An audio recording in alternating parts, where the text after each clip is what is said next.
Hello YouTube, Triumph Guy here today, and we're going to be changing the brake pads on this BMW 3 Series F30. So first thing you're going to do is just remove the brake reservoir cap. Then you're going to remove the nuts holding the wheel on. There will be links in the comments, which will be affiliate links for all the tools you require. Then you're just going to remove the anti-rattle clip. Once that's removed, put the screwdriver in the back of the caliper, just sort of prise it open ever so slightly. And then all you're going to do is remove these little rubber caps. They should be fairly easy. You can do them by hand.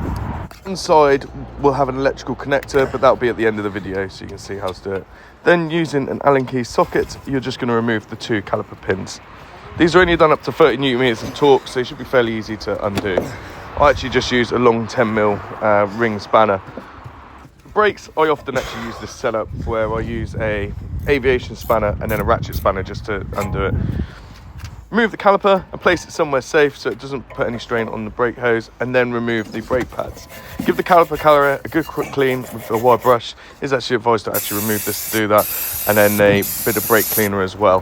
The caliper itself will have one of the brake pads in the piston of the caliper, so you just need to pull that out. And then all we're going to do is reset this caliper. Now, you can use one of these wind back tools, but actually on this particular one, you don't actually need it. You can just press it in normally. Normally rear brakes do require that tool, but on this particular car, it does not. Rub the new pads together just to get the factory coating off it, and then put some anti-squeal paste on the corners of the brake pads and insert them into the caliper carrier. Again, repeat the process to the one which slots into the piston. Ensure that it's orientated the right way around, and then put that anti-squeal paste on there. I'm writing a book on basic car ownership, so please check the comments to sign up to the email list so you'll be first to hear about it. Thank you again for your support. Now anyway, once that caliper is back in, all we're going to do is clean up the caliper guide pins. They are a bit minging at first, but with a wire brush and some brake cleaner, you can clean them off. Then, before you insert them, you're going to use silicone spray, not WD-40, but silicone spray to lubricate them in. Insert them in, and then I just sort of get a couple of threads on them, on both, and then I will tighten them down. The torque spec for this is 30 newton meters. Clean the hub surface as well, and you can put copper grease on there. However, some people sort of vote against that. Then put the protective caps back on.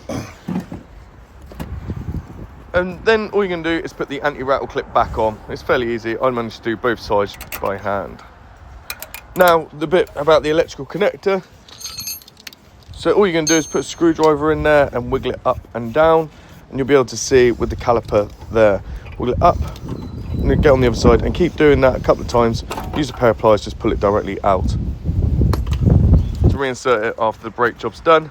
Set your torque wrench to 140 newton meters, and then torque all the wheel nuts, and then make sure you don't forget to put your cap back on. Thank you so much for watching. Please make sure you like and subscribe, and if you've got any questions, put them in the comments. I'll also have a playlist for all things on this BMW in the future.